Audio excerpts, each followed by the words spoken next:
We found a wooden staircase spiraling upward into the canopy.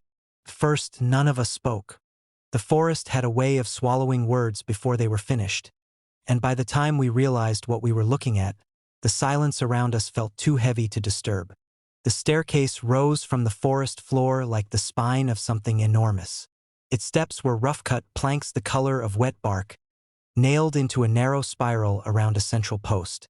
Moss had crept along the lower steps, but above that the wood looked strangely untouched, dry, pale, almost new despite the age suggested by its warped grain. Climbed straight through the branches, higher than the surrounding trees, higher than seemed possible. "Is this some kind of lookout?" Lena finally asked. Her voice came out thin, like the forest had squeezed the air out of it. I shook my head. No foundation, no supports, nothing at the top. Marcus stepped closer to the first step, crouching. He ran a finger along the wood. "No rot," he said quietly. "No insect damage either." "That's not possible," Rafi muttered behind us. We'd been hiking for 6 hours, deep into an unmapped stretch of forest that locals avoided. Our research project was simple on paper, catalog unusual ecological patterns, but none of us had expected to find architecture in the middle of it. Especially not something like this. The staircase leaned slightly, spiraling upward into the canopy where the branches knitted together so thickly they blocked the sky. From below, the top vanished into green-black shadow. "How tall do you think it is?" Lena asked. Marcus stood and squinted upward. "Too tall." The air around the structure felt cooler than the rest of the forest. Not by much, but enough that the hairs on my arms rose. I stepped closer. The wood smelled faintly of rain and something older, like the inside of a long-sealed cabin. "Maybe someone built it years ago," I said. "Research platform, fire watch, something like that." "Then where's the platform?" Rafi asked. None of us answered. The staircase creaked softly in the breeze. Except the trees around it weren't moving. Marcus climbed first. He always did. 20 steps, he said over his shoulder, gripping the railing. "If it looks unstable, we head back." The first step groaned under his weight but held. Then the second. Then the third. Each creak echoed oddly through the forest, stretching longer than it should have. Step, creak, step, creak. By the time Marcus reached the 10th step, the forest had gone completely silent. No insects, no birds. Even the distant wind had faded. "Still good," he called down. His voice sounded wrong, muted like we were hearing it through water. I looked at Lena. She noticed it too, but she said nothing. Marcus kept climbing. The staircase swayed slightly with each step, but not in the way normal structures move. Felt delayed, as if the wood remembered the motion a moment too late. At 20 steps he stopped. "Looks stable," he said. Then he glanced upward. "I still can't see the top." "How far does it go?" Rafi called. Marcus leaned out slightly, craning his neck. "Another 30, maybe 40 steps before the canopy." He stopped. "What?" Lena asked. Marcus didn't answer immediately. "I thought I heard something." We all listened. "Nothing." "From above," he said finally. "What kind of sound?" I asked. Marcus hesitated. "Footsteps." A cold ripple passed through the group. "That's not funny," Rafi said. "I'm serious." Marcus stared upward.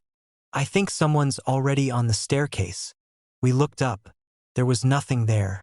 Just spiraling wood disappearing into leaves. We climbed anyway. That decision felt inevitable. Lena went second, then me, then Rafi. The higher we climbed, the stranger the forest became. The ground dropped away beneath us, swallowed by dense foliage. From 20 feet up, the forest floor already looked wrong. Flattened, darker, like a photograph printed slightly out of focus. The air grew colder and quieter. By the 30th step, my ears were ringing with the absence of sound. "Do you smell that?" Lena whispered above me. I did. Old leaves, wet stone, and something faintly metallic. Marcus had stopped climbing. "What is it?" I asked.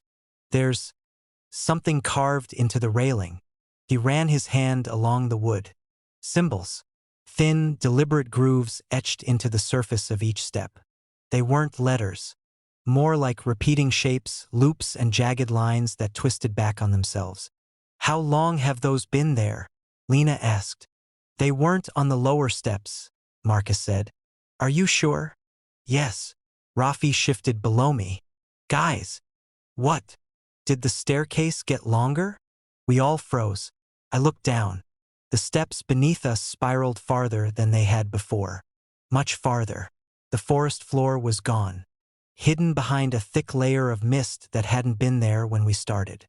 That's not possible, Lena whispered. But none of us were certain anymore. We kept climbing, because going down suddenly felt worse. The canopy closed around us like a ceiling. Branches pressed against the staircase, leaves brushing our shoulders as we passed. Some of the trees bent inward at impossible angles, their trunks curving toward the spiral as if drawn by it, or worshipping it. The symbols carved into the wood became deeper the higher we went, and more numerous. Step 40, step 50. The air grew thin, not like altitude, like time had slowed. Our breathing echoed strangely, each inhale arriving half a second after we made it. Then Marcus stopped again. Do you see that? Above us, something moved along the staircase. A shadow. It slipped between the steps and vanished. Too large to be a person. Too tall to be anything that should fit between the rails. Rafi swore under his breath. We should go back. Yeah, Lena said quickly. Marcus nodded. Okay, everyone turn around slowly. I turned, and felt my stomach drop. The staircase below us was empty. Not empty of people. Empty of steps. It descended only 10 feet before fading into gray air. What the hell? I whispered. We climbed at least 50, Rafi said. His voice trembled. But there's only. The staircase shuddered. A slow, breathing movement. The wood expanded slightly beneath our feet. Then contracted. Like lungs. None of us spoke. Above us came the sound of a footstep. Slow. Heavy. Another. And another. Something was descending the spiral. But we still couldn't see it. The shadows above twisted unnaturally, stretching across the leaves like fingers through water. Don't move, Marcus whispered. The footsteps stopped. Then a new sound began. Whispering. Not from above. From the wood. The carvings along the railing pulsed faintly, the grooves darkening as if filled with something wet. The whispers weren't words. They were breaths. Hundreds of them. Look up, Lena said softly. I did, and saw it. Between the branches above the staircase, the forest canopy had opened into a vast hollow. Not sky, something deeper, something older. A darkness that curved inward like the inside of a throat. And hanging within it, figures, dozens of them. Human shapes twisted along invisible rails of wood that continued upward far beyond where we stood. Their bodies hung motionless, except for their heads. Every one of them slowly turned toward us. The descending footsteps resumed. Closer now. Marcus backed up a step. The staircase reacted immediately. A new step formed beneath him. The spiral extended, growing, feeding upward. I understood then. This thing isn't a lookout, I said hoarsely. It's a ladder. To where? Rafi asked. The whispering answered. Not in words, but in hunger. The steps shifted again. Behind us, below us, above us, closing. The last thing I saw before the staircase lurched violently upward was Marcus looking down at the forest that no longer existed. Then the canopy sealed, and the staircase kept climbing. 2 weeks later, another research team entered the forest. They found no trail markers, no campsites, no sign of us. Only a clearing where the trees bent inward at impossible angles. And in the center of it, a wooden staircase spiraling upward into the canopy. New, untouched, waiting. A low hum vibrated through the ground, syncing with our heartbeat. At first it was subtle enough to mistake for nerves. A faint tremor beneath our boots, a vibration traveling through roots and stone, just strong enough that when we stopped walking we could feel it in the bones of our ankles. Then it settled deeper, into our chests. I felt it most clearly when I pressed my palm against the soil. The forest floor was damp and cold, thick with decomposing leaves. But beneath that softness the earth carried the vibration like a distant engine turning over in slow, patient revolutions. Thump, thump, thump. Not exactly a sound, more like pressure. Marcus noticed it before anyone said anything. "You guys feel that?" Lena glanced down, adjusting the straps of her pack. "Feel what?" He stamped his boot lightly. The hum answered, faint but immediate, traveling up through the ground like a second pulse beneath the first. Rafi frowned. "Yeah, okay, that's weird." We stood still. The forest around us was old in a way that felt difficult to measure. The trees were thick, bark folded into deep ridges that held centuries of moss. Their branches tangled overhead so densely that the light filtering through came down warped and green. Nothing moved. No insects. No birds. Even the wind seemed reluctant to pass through. "Maybe underground water," Lena said. "Subterranean current. Vibrations traveling through rock." Marcus shook his head. "Water doesn't do that." He crouched and placed both hands on the ground. The hum strengthened slightly. Thump, thump, thump. And after a moment, my chest tightened as something uncomfortable settled into place. My heart was matching it. Exactly. I looked up. "So is mine," Rafi said quietly. We had come into the forest to map soil composition for an ecological study. Something routine, something that should have involved long hikes and boring data. But this forest had been wrong from the beginning. The trailhead we'd followed ended 2 miles back. Since then, the terrain had grown strangely symmetrical.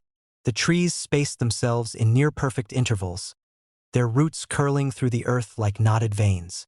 Now the hum made the symmetry feel intentional. Alive. "Let's keep moving," Marcus said finally. "Toward it?" Lena asked. He hesitated. The hum deepened. Thump, thump. Closer now. "Yeah," he said. The vibration grew stronger the farther we walked. At first it pulsed slowly, maybe once every 2 seconds. But after half an hour the rhythm began to shift. Thump thump. Pause. Thump. Then again. Thump thump. It wasn't random. It was adjusting, matching us. I noticed it when my breathing changed. When I slowed my steps, the pulse slowed too, dragging slightly until it aligned again with the beat in my chest. "That's not possible," Lena whispered when I pointed it out. But she pressed a hand against her sternum anyway, and went pale. The forest had grown quieter as well. Not just silent, vacant. We passed a cluster of fallen logs where the bark had peeled away in long strips, revealing pale wood beneath that trembled faintly with each pulse. The vibration carried through everything now, the soil, the trees, even the air. Occasionally a shadow shifted across the ground that didn't belong to any branch overhead. Marcus stopped walking. "Look at the roots." They weren't spreading outward like normal roots. They were bending, curving downward, all of them pointing toward the same place ahead. The hum intensified. Thump, thump, thump. Faster now. My heartbeat followed. Without asking permission, we found the depression an hour later. At first it looked like a sinkhole, a wide circular dip in the forest floor about 30 feet across. The trees around it leaned inward at unnatural angles. Their trunks twisted slightly as if the ground beneath them had been slowly turning for years. The soil inside the depression was bare. No leaves, no moss, just exposed dirt packed smooth like clay. And in the center, a metal hatch, half buried, rust-covered but intact. Rafi let out a nervous laugh. "Please tell me this is some abandoned research bunker." The hum vibrated violently through the clearing. Thump, thump, thump. My heart lurched to keep pace. Marcus stepped closer to the hatch. "There's no handle." Lena knelt beside it, brushing away dirt from the surface. Symbols appeared beneath her fingers. Carved, not stamped, The metal itself had been gouged, thin lines intersecting in repeating spirals that made my eyes ache if I looked too long. "They're not letters," she murmured. "More like patterns." The hum grew louder. Now we could hear it. A deep, resonant tone bleeding into the air itself. The soil began to tremble visibly. Rafi staggered slightly. "My chest hurts." Mine did too. Our heartbeats were accelerating, pulled forward by the rhythm beneath the ground. Thump-thump, thump-thump. The hatch shivered. Marcus backed away. "That thing's not vibrating from pressure." "Then what?" Lena asked. He didn't answer, because the hum changed. For the first time since we'd heard it, the sound separated into two layers. One low, one higher, and the higher one spoke, not clearly, not words, but something that moved like language, rising and falling with intention. The ground pulsed violently. I clutched my chest. Our heartbeats were wrong now. Too fast, too loud, too synchronized. "Do you hear it?" Rafi whispered. "Yes," Lena said, voice shaking. "What is it saying?" None of us understood the sounds, but somehow the meaning seeped through anyway. Not through hearing, through pressure, through the rhythm of blood in our veins. "Wake, wake, wake." The hatch cracked. A thin line split down the center. Darkness seeped through. Not empty darkness. Movement. Something beneath the earth shifted. A vast shape pressing upward against the soil. The trees around the clearing bent further inward, their roots grinding through dirt as the ground began to lift. The hum surged. Our hearts matched it perfectly now. No separation, no control. Just one rhythm shared between us and whatever waited below. The hatch tore open. Cold air flooded upward. And with it, a smell like ancient water and something older than decay. The darkness beneath the hatch wasn't empty space. It was layered, organic, a vast surface folded into ridges that flexed slowly as if breathing. An eye opened, not round, not shaped like any eye I recognized, but it focused on us, on our beating hearts, and the hum became a voice again, this time unmistakable, not spoken in sound, but carved directly into the rhythm of our blood. "You found me," Rafi screamed. The ground collapsed. The depression widened violently, soil sliding inward as the buried structure, or creature, began rising toward the surface. Marcus grabbed Lena's arm. "Run!" But none of us moved, because our hearts no longer belonged to us. They beat for it. The forest leaned inward. Branches creaked as the trees bowed toward the opening like witnesses to something ancient finally returning to breath. The last thing I remember was the hum slowing, our hearts slowing with it, until the two rhythms became one. And then, stillness. 3 months later, another survey team entered the forest. Their equipment recorded an unusual vibration beneath the soil. Low frequency, perfectly rhythmic. The lead researcher placed a hand against the ground. For a moment she thought it was her pulse. But when she held her breath, the hum continued, steady, patient, waiting for something above to begin beating with it again.